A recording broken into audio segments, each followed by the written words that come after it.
nunca, nunca puede perder su salvación. ¿Y cuál es la razón? Porque nuestra seguridad es un plan infalible y una obra poderosa del único Dios verdadero. También recordemos la semana pasada que decíamos a la luz de las Escrituras que el propósito de Dios para nosotros, y cuando hablo de nosotros es para los creyentes, es nuestra conformidad al Hijo de Dios Jesucristo. Y en su infinita sabiduría también, Dios estableció un plan infalible que no falla para lograr ese propósito en nosotros. Ahora, Dios diseña, Dios revela, Dios ejecuta la salvación en forma de pacto, lo explicamos la semana pasada. Y también decíamos que a la luz de las Escrituras, y hemos visto y en la medida que vamos desarrollando este punto, podemos evidenciar que el pacto de redención es unilateral e incondicional. Es decir, que este pacto, el Señor o Dios no se sienta con nosotros para pactarlo. Este pacto proviene de Él, es unilateral y sin condiciones, a pesar de nosotros. Y decíamos también que a la luz de las Escrituras, los teólogos, ¿sí?, han desarrollado cuál es ese plan eterno, infalible de Dios. Entonces decíamos que esto se le llama como orden saluti, el orden de salvación. Orden saluti es en latín y traduce orden de salvación. Y exponíamos también que este orden no es un orden cronológico, es un orden teológico lógico, pero no es un orden cronológico. ¿Qué traduce? ¿Cómo inicia? Inicia con el conocimiento de Dios, la predestinación y el llamamiento inicialmente. Ese orden de el conocimiento de Dios, la predestinación y el llamamiento lo podíamos establecer como cronológico, pero sigue la regeneración, conversión, justificación, adopción, ¿sí? Este no es cronológico, evidentemente se desarrolla y es evidente en el creyente, pero aquí lo establecemos en un orden teológico más que cronológico. Y finalmente termina con la santificación, perseverancia y glorificación, que sí tiene un orden cronológico. Entonces, ese es el orden, ¿sí?, de salvación que establece las Escrituras para determinar si realmente nosotros, ¿sí?, somos o no creyentes.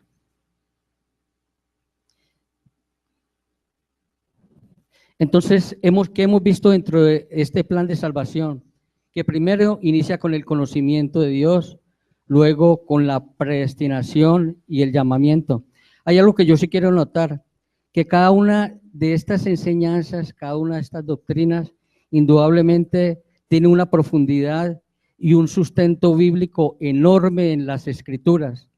El propósito de este estudio no es profundizar en cada uno de estas enseñanzas, sino dar en una forma muy sencilla, muy clara, ¿sí?, exponer cada una de estas doctrinas con el propósito quizás de que ustedes se animen, ¿sí?, a estudiar cada una de esas doctrinas independientemente, pero esa sencillez y esa claridad es suficiente, ¿sí?, para poder entender ese propósito del Señor y de Dios en la seguridad de salvación. Buenos días. Entonces veíamos que ese plan infalible de Dios, el orden de salvación, orden salutis, los habíamos considerado la semana pasada desde el conocimiento de Dios, la predestinación y el llamamiento. Y habíamos tomado, con respecto a las Escrituras, esta cita bíblica de Romanos 8, 29 al 30, que dice así la palabra de Dios: porque los que antes conoció, también los predestinó para que fuesen hechos conformes a la imagen de su Hijo, para que Él sea el primogénito entre muchos, y a los que predestinó, a estos también llamó, y a los que llamó, a estos también justificó, y a los que justificó, a estos también glorificó.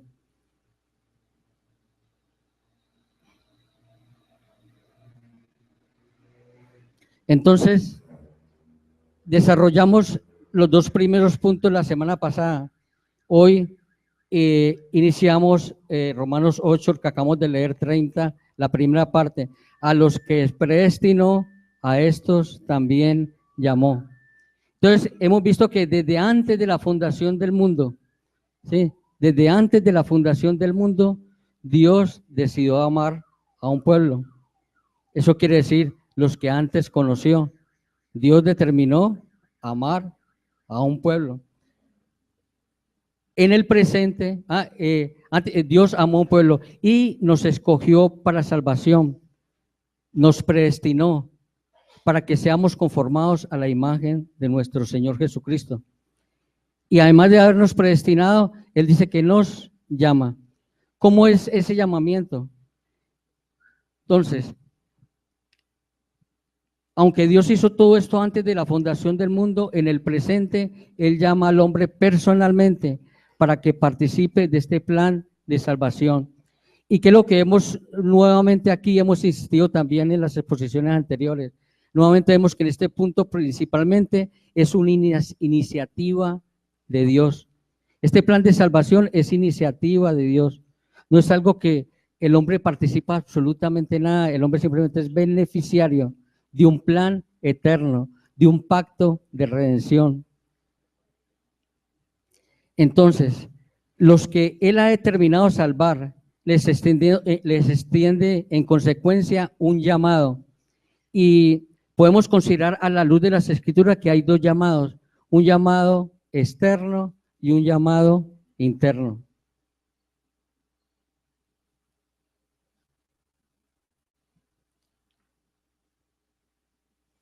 Entonces decíamos que primero hay un llamamiento externo. ¿Qué traduce lo que vamos a sustentar a la luz de las Escrituras? Ese llamamiento externo es a través de la predicación del Evangelio. Y es este medio por el cual Dios ha determinado hacer llegar su salvación a los confines de la tierra. Y ese llamamiento externo es un llamamiento universal, conforme a las Escrituras. Así lo sustenta las Escrituras en Marcos 16, del 15 al 16, donde el Señor Jesucristo manda a sus discípulos y les dice, y les dijo, id por todo el mundo y predicar el Evangelio a toda criatura. El que creyere fuere bautizado y fuere bautizado será salvo, mas el que no creyere será condenado. ¿Qué podemos evidenciar? ¿Sí? El llamado o el mandamiento y es ir y predicar el Evangelio a todo el mundo. Pero también podemos evidenciar que hay algunos que van a creer y otros no. ¿Sí? Ese es el testimonio de nuestro Señor Jesucristo. Va a haber un llamado general, es un llamado universal, pero algunos van a creer y otros no.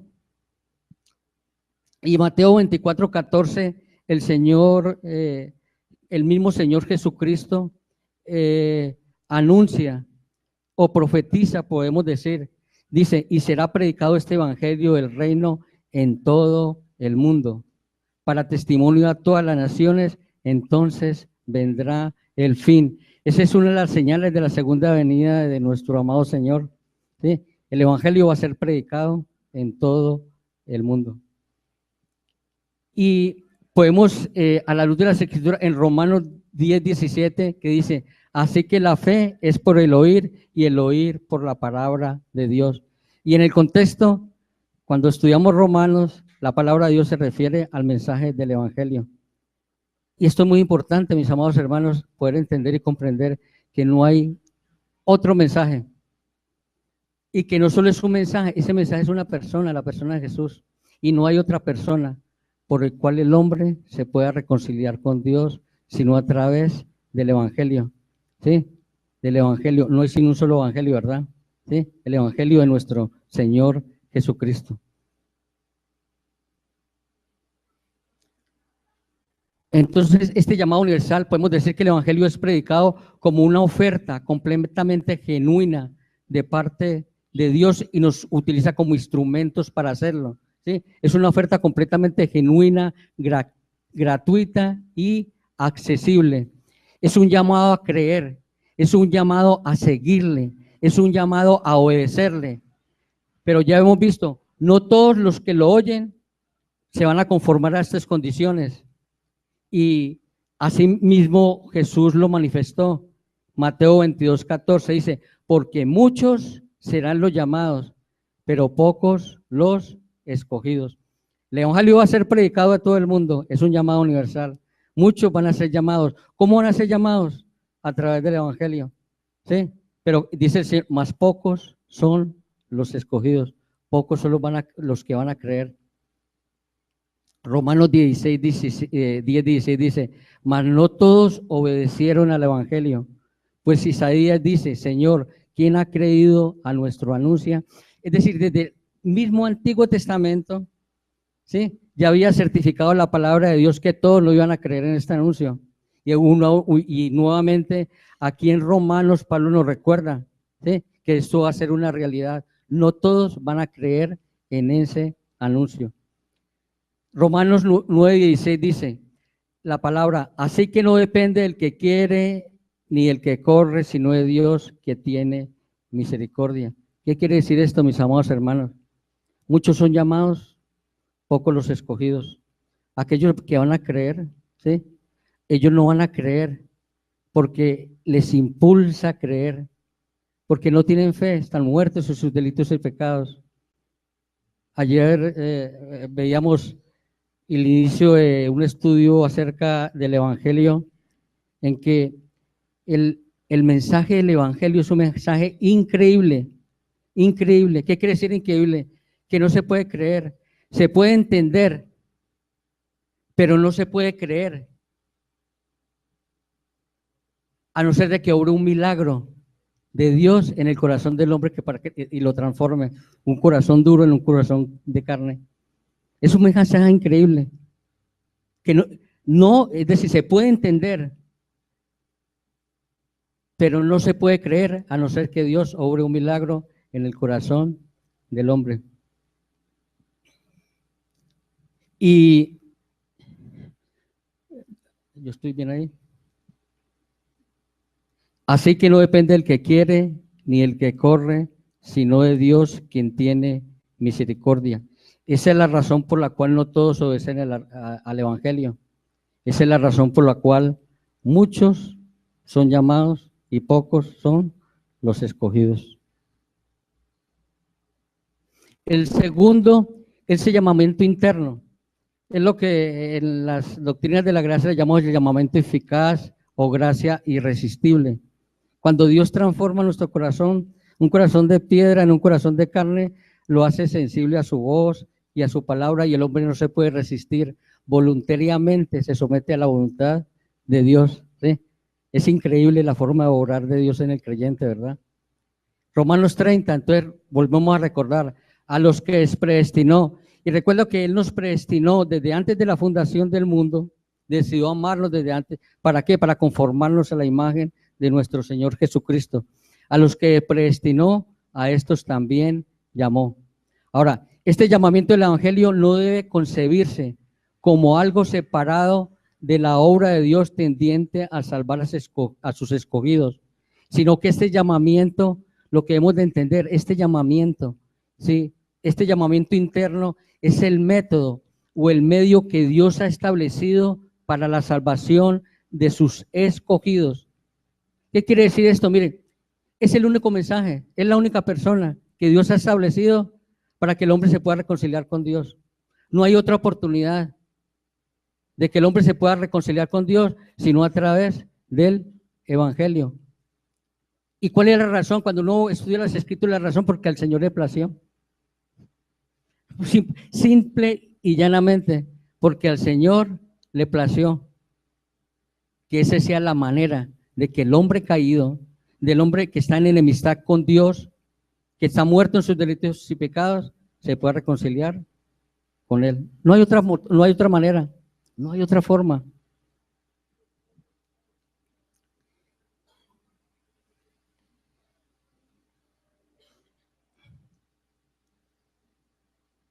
Ahora, contradice el llamamiento del evangelio de la elección de ninguna manera, más bien es uno de los medios, nuevamente, utilizados por Dios, ¿para qué? Para aplicar salvación aquellos que Él decidió amar, aquellos que Él predestinó. Ahora surge una pregunta: ¿a quién le llama Dios para que participe de su gran plan de salvación? ¿Y qué nos dice las Escrituras en Marcos 2, versículos 16 y 17? Y los escribas y los fariseos, viéndolo comer con los publicanos y con los pecadores, dijeron a los discípulos: ¿qué es esto? ¿Que él come y bebe con publicanos y pecadores? Al oír esto, Jesús les dijo: los sanos no tienen necesidad de médicos, sino los enfermos. ¿Y qué más dice? No he venido a llamar a justos, sino a pecadores. Mire, esto es muy importante, mis amados hermanos. Si alguien aquí se considera bueno y sin pecado, Cristo no vino a morir por ti. Él vino a morir ¿por quién? Por pecadores, ¿sí? Por pecadores. Él no vino a morir por buenas personas. Él vino a morir por terribles personas. Y si nosotros no estamos convencidos de quiénes somos, es imposible que Dios obre en nuestra vida. Él no vino a morir, ¿sí? No vino a morir por las buenas personas. No vino a morir por la buena gente. Él vino a morir por terribles, abominables pecadores. ¿Y quiénes son los pecadores? ¿Qué dice las Escrituras? Romanos 3:23. Por cuanto todos, ¿quiénes? Todos pecaron, están destituidos de la gloria de Dios. Esa es la condición normal del hombre, a la luz de las Escrituras. Cada vez que nace un niño, nace con un sello, ¿no? Pecador, condenado, ¿sí? Bajo la potestad del maligno, hijo del diablo. Ese es el sello de todo lo que es nacido de hombre y mujer. Y ese sello lo puede levantar solo el Evangelio, solo Cristo, ¿sí? Todos nacemos bajo condenación. Los niños no son angelitos, ¿verdad? Sí, son pecadores. Ahora, ¿cómo llama Dios a los hombres? Ahora, el testimonio de las Escrituras, segunda de Tesalonicenses 2:14, a los cuales os llamó mediante nuestro evangelio para alcanzar la gloria de nuestro Señor Jesucristo. El llamado es única y exclusivamente a través del evangelio. El llamado es única y exclusivamente a través de la persona de Cristo Jesús. No hay otra forma de salvación. No hay otra forma de oportunidad de reconciliarnos con Dios. No hay otra forma de levantarnos de esa muerte espiritual, sino a través de Cristo, a través del evangelio.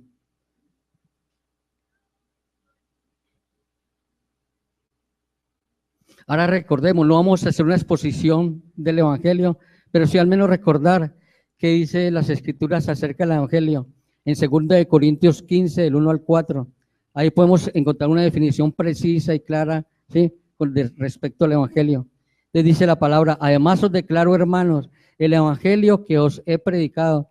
Mire que ahí empieza uno a entender lo que estamos. El evangelio se predica, ¿sí? Es el llamado externo, ¿verdad? ¿Sí?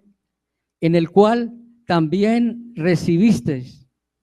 Es decir, si se reciben, es porque realmente hemos sido llamados y ha sido revelado el evangelio en nuestro corazón, en el cual perseveráis. Una vez recibido, una vez transformado el creyente, va a perseverar. Dice: por el cual asimismo, si retenéis la palabra que os he predicado, sois salvos. Si no, creísteis en vano. Mire que se puede creer en vano, ¿sí? ¿Y cómo se determina? ¿Sí? En la medida en que estamos perseverando o no. Se puede creer en vano. Porque primeramente os he enseñado lo que sí mismo recibí, que Cristo murió por nosotros, por nuestros pecados, conforme a las Escrituras, que fue sepultado y que resucitó al tercer día, conforme a las Escrituras. El evangelio, mis amados hermanos, está centrado en Cristo, ¿sí? Y debe ser predicado no conforme a lo que a mí me parece, conforme a mi opinión, sino conforme a lo establecido en las Escrituras.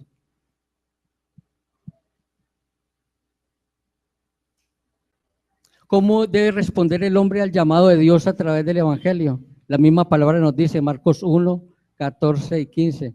Después que Juan fue encarcelado, Jesús vino a Galilea predicando el Evangelio del reino de Dios, diciendo: el tiempo se ha cumplido, el reino de Dios se ha acercado, arrepentidos y creed en el Evangelio. Arrepentidos es con arrepentimiento y fe. Es la evidencia, ¿sí?, de que realmente ese llamado, ¿sí?, ha sido irresistible en el creyente. La manifestación de la fe y el arrepentimiento. Recordemos que la fe y el arrepentimiento son dones dados por Dios al creyente. Eso no surge espontáneamente en el hombre natural. El hombre natural no tiene la capacidad de arrepentirse, ni puede creer por sí mismo. Es necesario que sea implantado, ¿sí?, en el corazón del hombre. Al escuchar el mensaje, el hombre tiene que decidir obedecer o desobedecer. El hombre es responsable de eso. Hay un llamado y el hombre tiene que decidir obedecer o desobedecer. Pero mire, hay una aclaración. Los que obedecen por medio del arrepentimiento y la fe, o sea, creer en el Evangelio, son aquellos que han sido amados y escogidos por Dios, y los que Dios ha predestinado, ¿sí?, para ser conformados a la imagen de nuestro Señor Jesucristo. Esa respuesta, ¿sí?, es la evidencia de que realmente el Señor decidió amarnos a nosotros, ¿sí? No es, obviamente, el hombre es responsable de sus actos, pero Dios también es soberano en este proceso de salvación. Entonces, resumiendo, el llamamiento eficaz depende de la libre y especial gracia de Dios. Es un regalo gratuito, es incondicional. Dios decide amar, Dios decide transformar el corazón del hombre a pesar de lo que es el hombre, a pesar de nosotros. Él decide amarnos. Dice, y de ninguna manera de alguna cosa prevista por el hombre, el cual es enteramente pasivo, hasta que siendo vivificado y renovado por el Espíritu Santo, adquiere la capacidad de responder a este llamamiento y de recibir la gracia ofrecida y transmitida por el Señor. Y esto sucede en el mismo poder que obró para resucitar a Jesucristo de los muertos. Es ese mismo poder que obra en el corazón del hombre para transformarlo en un corazón de piedra, en un corazón de carne.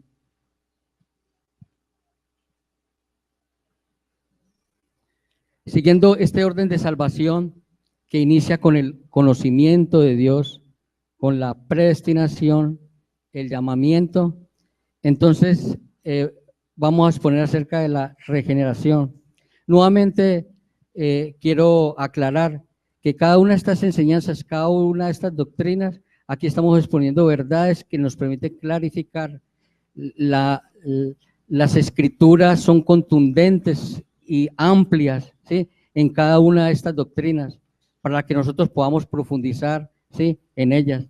Pero aquí damos ciertas que realmente nos da claridad acerca del tema. No vamos a profundizar, pero esta claridad yo creo que va a ser suficiente para poder entender y comprender este plan infalible de Dios. ¿Y qué es la regeneración? Eso implica que somos engendrados y nacidos de Dios, ¿sí? Mire, que esto nuevamente aplica en el sentido de que el hombre no interviene absolutamente para nada, ¿sí?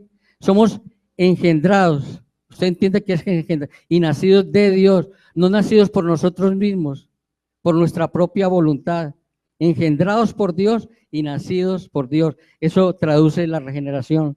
Somos engendrados y nacidos y renacidos por Dios en el Espíritu Santo, quien nos renueva y transforma, produciendo así un cambio en nosotros. Y la regeneración es un hecho único y una vez para siempre. No es un proceso, ¿sí? Es algo evidente, único, que se produce en la vida del creyente. Es una obra creadora del Dios soberano. en el cual el ser humano permanece completamente pasivo. Juan 1, 12 al 13 dice: mas a todos los que recibieron, a los que creen en su nombre, les dio la potestad de ser hechos hijos de Dios, los cuales no son engendrados de sangre, ni de voluntad de carne, ni de voluntad de Dios. Los cuales, mas a todos los que recibieron, a los que creen en su nombre, les dio la potestad de ser hechos hijos de Dios, los cuales no son engendrados de sangre, ni de voluntad de carne, ni de voluntad de varón, sino de Dios. Entonces, mis amados hermanos, el nuevo nacimiento no es de sangre, como que si heredásemos algo, ¿sí? Eso no es una herencia. Dice, no es de voluntad de carne, como si nosotros pudiésemos obtenerlo por medios carnales, como nuestras emociones, como nuestros deseos y por medio de nuestros esfuerzos. Mis amados, nosotros no somos amos porque temblamos y lloramos, sino por una decisión eterna del único Dios verdadero. Tampoco viene a través de nuestra voluntad. Nosotros no podemos conseguir el privilegio de ser hechos hijos de Dios por nuestros propios recursos.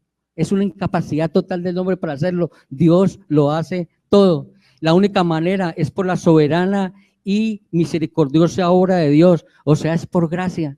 Es un regalo inmerecido.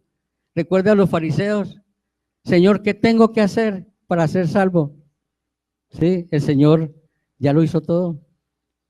Esa es la gran preocupación de los religiosos de la época de Jesús. ¿Qué tengo que hacer para ser salvo? Y Dios lo hizo todo a través, es una obra impactante, a través de su Hijo Cristo Jesús, a quien colocó en la cruz del Calvario y lo sacrificó para que nosotros pudiésemos tener esa oportunidad de reconciliarnos con Dios. Nosotros somos beneficiarios de esa obra redentora, ¿sí? Y ese plan redentor de nuestro amado Dios. Juan 3:3 dice la palabra: respondió Jesús y le dijo: de cierto te digo, que el que no naciere de nuevo no puede ver el reino de Dios. Es necesario nacer de nuevo. Y este nacimiento se refiere a un nacimiento espiritual, no es un nacimiento carnal, ¿sí? Si no nacemos de nuevo, ¿por qué es necesario nacer de nuevo? Pues las escrituras dicen que el hombre natural nace muerto espiritualmente, muertos en sus delitos y pecados, y que es un muerto, es alguien que hiede. Es necesario nacer de nuevo. Es necesario nacer de nuevo, y ese nacimiento es un nacimiento espiritual. Nuestra relación con Dios por causa del pecado de Adán queda totalmente deteriorada, ¿sí? Somos naturalmente enemigos y aborrecedores de un Dios creador, un Dios santo, un Dios eterno y todopoderoso. Es necesario nacer de nuevo, y el que no naciera de nuevo no puede ver el reino de Dios. Primera de Juan 2:29. Si sabéis que Él es justo, el creyente sabe que que Cristo es justo, sin pecado, sin mancha. El justo por los injustos, para llevarnos a Dios, ¿sí? El justo. Entonces, sabemos que el Señor Jesucristo es justo. Pero si sabemos que Él es justo, sabemos también que todo el que hace justicia es nacido de Él. ¿Qué traduce ese? ¿Qué traduce? Que nuestra manera de vivir, conformada a la voluntad de Dios, se traduce en que realmente hemos nacido de nuevo. Todo aquel que hace justicia, el que obra conforme a la voluntad de Dios. Y obramos conforme a la voluntad de Dios, ¿por qué? ¿Sí? No porque nosotros decidimos hacerlo, sino porque Dios transforma nuestro corazón de tal manera que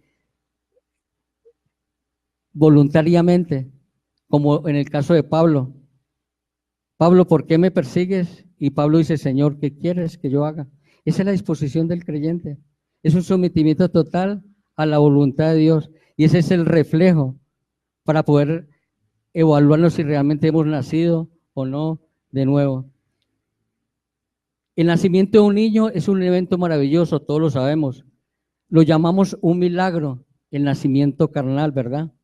Así también, cuánto más lo es un nacimiento espiritual. Cuando un hijo de ira, recuerdo que todo nacido de hombre y mujer está bajo la ira de Dios, bajo la potestad del maligno. Entonces, cuando un hijo que está bajo la ira de Dios, la potestad del maligno, ¿sí?, se convierte en un hijo de Dios. Esto es increíble, ¿verdad? Pero ningún bebé recién nacido puede vivir si no respira, si no responde a su nuevo ambiente. Lo mismo podemos decir de la regeneración. Una vez que la nueva vida ha sido implantada por Dios, la nueva criatura empieza a dar fruto.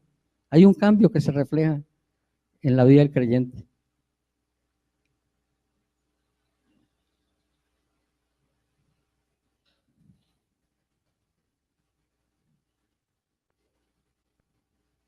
Ahora, en una nueva realidad, como hijos nacidos de Dios, mire, entiéndase bien, vivimos el privilegio y también la responsabilidad de reflejar a Dios en nuestras vidas. Es un privilegio y una responsabilidad. Nuestro Padre, con nuestras acciones, como lo indica Juan, al ser hijo de Dios, vamos a reflejar lo que Dios es. ¿Qué dice primera de Juan 4:7? Amados, amémonos unos a otros, porque el amor es de Dios. Todo aquel que ama es nacido de Dios y conoce a Dios. Si tú dices que eres nacido de nuevo y aborreces a tu hermano, eres un mentiroso y la verdad no está en ti. Y ese amor no es el amor como lo conocemos en el mundo, ¿verdad? El amor que el Señor implanta en nuestro corazón es un amor ágape, que podamos amar a nuestro hermano incondicionalmente, a pesar de lo que Él es, ¿sí? A pesar de lo que es Él. Es la manera como Dios nos ama a nosotros. Él nos ama a pesar de lo terrible y lo horrible que somos nosotros. Y ese es el amor que implanta y ese amor se va desarrollando en la vida del creyente. Eso no es que nacemos de nuevo y empezamos a experimentarlo, no, eso es un proceso, se va desarrollando en la medida que vamos entendiendo y teniendo conocimiento de quién es nuestro amado Señor, en la medida que permanecemos en la vida, en la medida que tenemos, en la medida en que el Señor, eso se requiere que tiempo y conocimiento, y un conocimiento revelado, no intelectual. Como dice primera de Juan 4, ya lo leímos. ¿Cuáles son las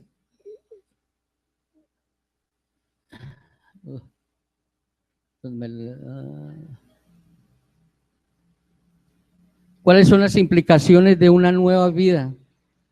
De acuerdo a la palabra de Dios, Efesios 2:10, que nos indica, porque somos hechura suya, o sea, creados de nuevo, ¿sí? Creados en Cristo Jesús. ¿Para qué? Para buenas obras, las cuales Dios preparó de antemano para que anduviésemos en ella, ¿sí? Creados para buenas obras, ¿sí?, las cuales Dios preparó de antemano para que anduviésemos en ella. ¿Qué más nos dice la palabra en 2 Corintios 5:17? De modo que si alguno está en Cristo, nueva criatura es. Las cosas viejas pasaron, he aquí, son hechas nuevas. ¿Sí? Evidentemente se va a producir un cambio que se refleja en la vida del creyente. Y posteriormente vamos a hacer una exposición acerca de lo que implica ser nueva criatura a la luz de las Escrituras. Primero de Juan 3, del 1 al 2 dice, mirad cuál amor nos ha dado el Padre para que seamos llamados hijos de Dios. Aquí yo vuelvo y lo repito y no me canso.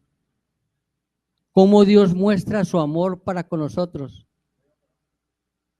Con sentimientos, emociones, porque me da caso, carro, casa y beca. Cómo Dios manifiesta su amor para con nosotros, los creyentes, en que aún siendo pecadores, Él, Cristo, murió por nosotros en la cruz. ¿Sí? ¿Cómo sé que Dios me está amando? Porque Él se hizo hombre y murió por mí. Esto es increíble, ¿verdad? Esto es increíble, mis amados hermanos.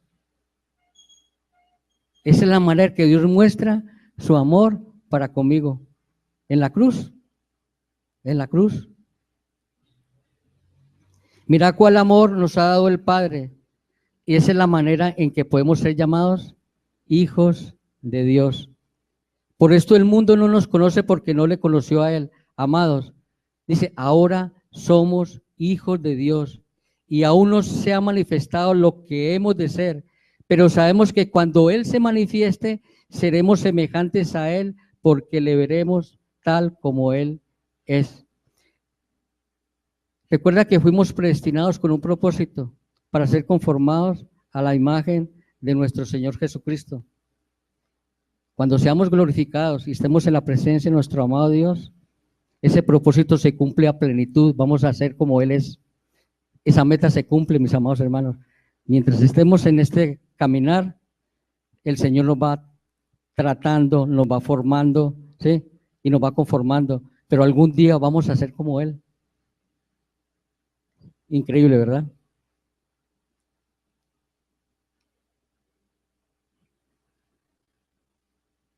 Entonces, siguiendo este orden lógico y teológico, más que cronológico, acerca del plan infalible de Dios, de este orden de salvación, entonces iniciamos con el conocimiento de Dios, la predestinación, llamamiento, regeneración, y ahora vamos a exponer acerca de la conversión.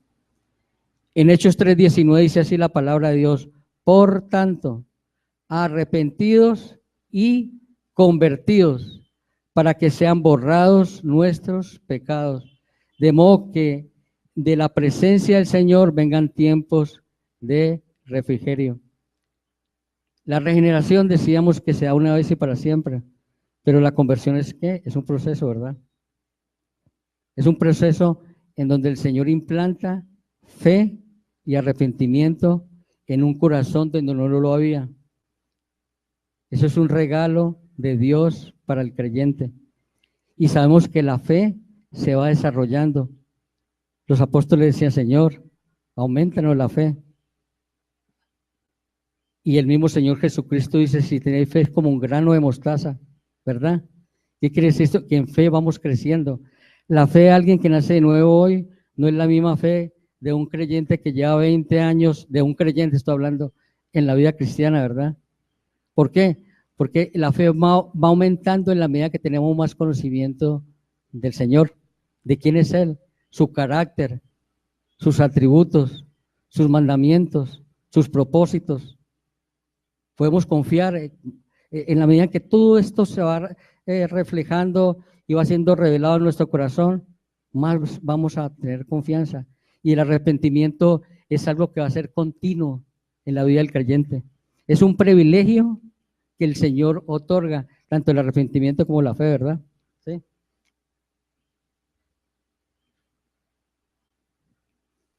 ¿Qué significa entonces la conversión? Significa un cambio de vida.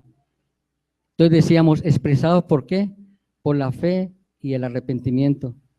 No es posible ese cambio sobrenatural a no ser de que sea implantada la fe y el arrepentimiento en el corazón del hombre. Y eso es a través del llamado del Evangelio, a través del Evangelio. La verdad es que las palabras conversión y arrepentimiento son muy parecidas. El arrepentimiento es parte de la conversión, pero en definición apuntan en la misma dirección. Ambas indican la idea de volverse de un camino o cambiar de rumbo para entrar en otro. ¿Qué quiere decir? Que el Señor da la provisión a través de la fe y el arrepentimiento para que nuestra vana manera de vivir quede relegada atrás. Nuestra vana manera de vivir. Incluye un cambio de pensamiento respecto del cual la persona da pasos concretos en su vida. Se nota la conversión. Supone una actitud activa del ser humano. No es pasiva, es algo que ya le pertenece y es inherente al creyente. Y se nota ese cambio. Entonces, en este paso la persona es activa en el sentido de que responde a la obra de Dios. Como Dios ha estado actuando activamente sobre la persona hasta ahora, ahora es la persona quien demuestra los efectos de la obra divina. Aquí dice, claro, Dios concede y actúa activamente para el arrepentimiento. Entonces, la conversión no es una obra del hombre, es una obra de Dios, pero nos pertenece, ¿sí? Y estamos implicados, ¿sí?, en reflejar lo que Dios está obrando en nuestras vidas.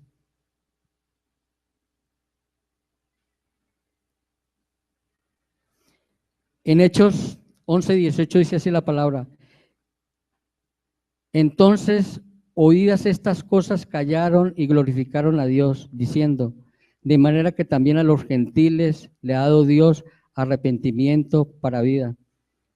Entonces, esta es la evidencia de que realmente el arrepentimiento sí no surge porque yo deseo arrepentirme, sino porque el Señor lo ha implantado en el corazón del hombre. En 2 Timoteo 25 dice que con mansedumbre corrijan a los que se oponen, porque quizás Dios le conceda que se arrepiente para conocer la verdad. Nuevamente es un testimonio más de las Escrituras. Dios es el que concede el arrepentimiento.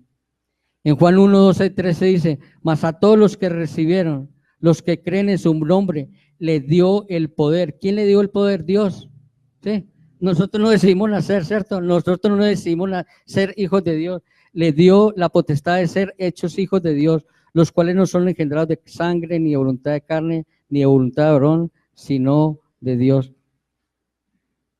Y todos sabemos, mis hermanos, que la fe es por el oír y el oír por la palabra de Dios. Todos sabemos que la fe es fruto del Espíritu Santo de Dios. Y si un fruto del Espíritu Santo de Dios no surge naturalmente en el hombre, ¿verdad? Es un regalo, tanto el arrepentimiento, ¿sí?, como la fe, es un regalo de Dios para el creyente. Y es la manera como se refleja una verdadera conversión en él.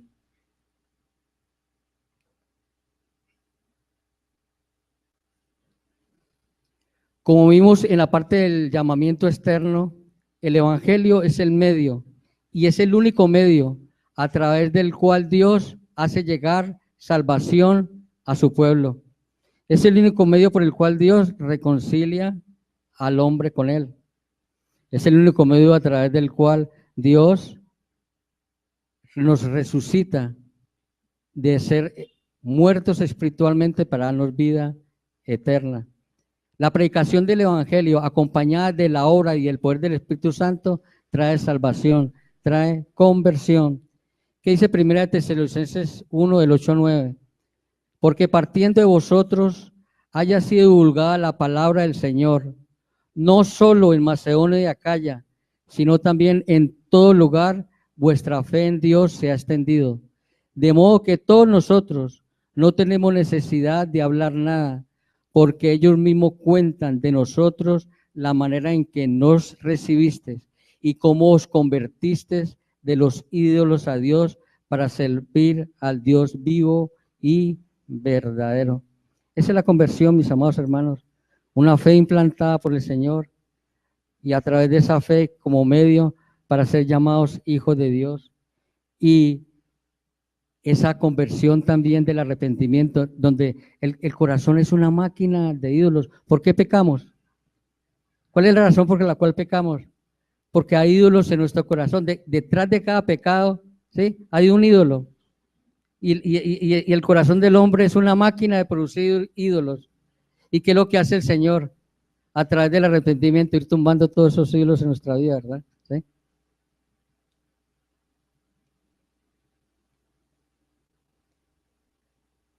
Y esto es un misterio, lo que hemos visto hasta ahora, la manera en que Dios obra. El misterio de quién es elegido, es un misterio, ¿verdad? Nosotros aceptamos que porque la Escritura es el testimonio diáfano de las Escrituras.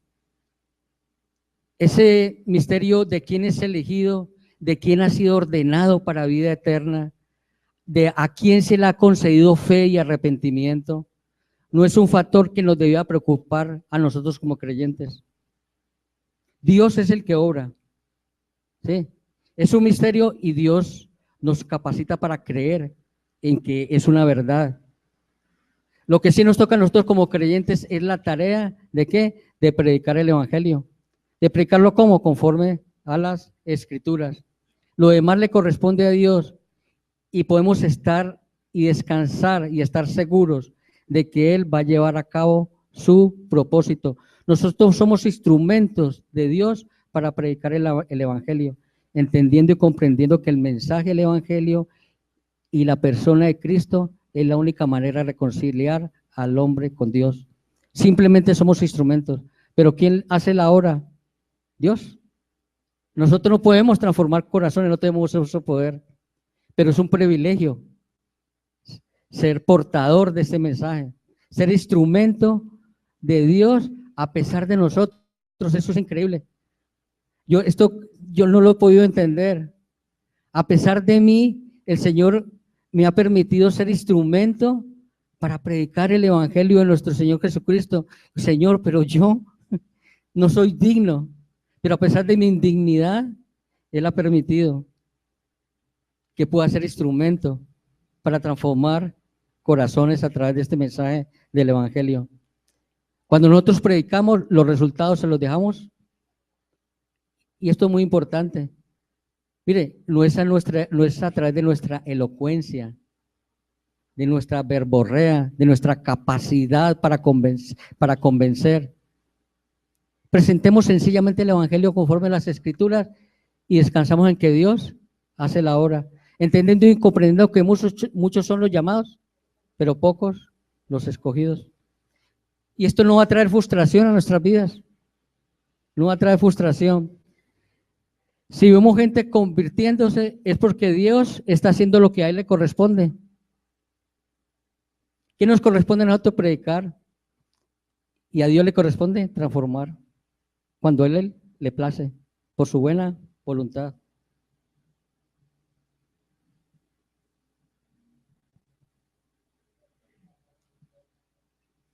En este orden cronológico hemos desarrollado el conocimiento de Dios, la predestinación, llamamiento, regeneración, conversión.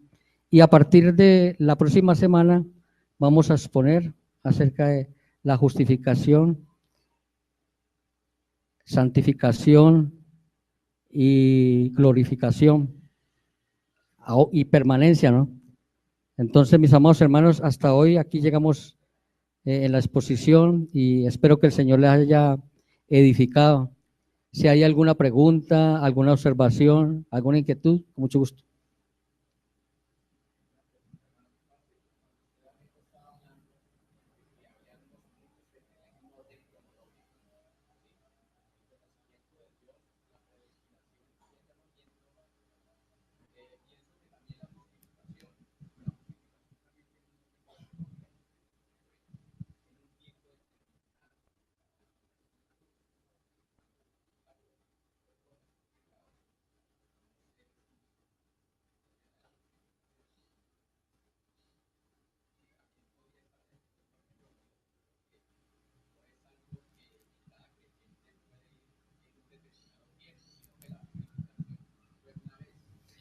Mi amor hermano, lo que yo trato de entender, que podamos entender que es un orden cronológico, algo que sucede uno inmediatamente de otro, ¿sí? Hasta ahí estamos bien, ¿cierto? Entonces, con toda certidumbre, con toda certeza, ¿sí? ¿Cómo ese plan de Dios, cómo inicia? ¿Sí? Inicia por el conocimiento, Dios decide amar a unos, ¿sí? Luego dice que a través de la predestinación, Dios decide, ¿sí?, predestinar a algunos con un propósito de ser conformados, ¿sí?, a la imagen de nuestro Señor Jesucristo. Ahí es razonablemente lógico. Sigue el llamamiento, ¿sí? Es la manera como Dios obra para llamarnos a nosotros. Ahora, lo que podemos entender, mire, la conversión, la regeneración, la conversión, la adopción y la justificación, ¿sí? Teológicamente le podemos dar un orden, pero cronológicamente no, porque sabemos, el Señor nos justifica, la regeneración es una vez para siempre. Entonces, ¿cómo podemos entrar en la discusión? Bueno, ¿será que primero nos justifica o nos adopta? Sí, ahí no hay en las Escrituras una evidencia que nos permita con toda certeza decir que es cronológico. Sabemos que esto se da. Ahora, que se dé simultáneamente, no sé. ¿Sí? Solo sé que se da. Sí, solo sé que se da.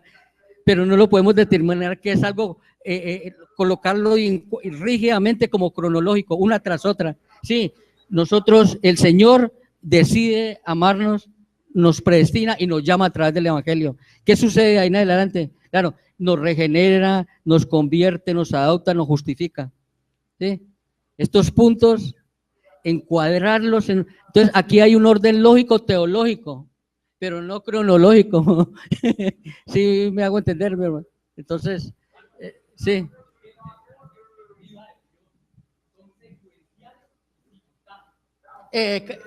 Amén. Amén. Listo.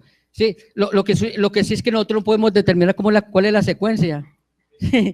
Pero sí se produce en una forma simultánea. En ese sentido, sí concuerdo con usted. Sí, en una forma simultánea.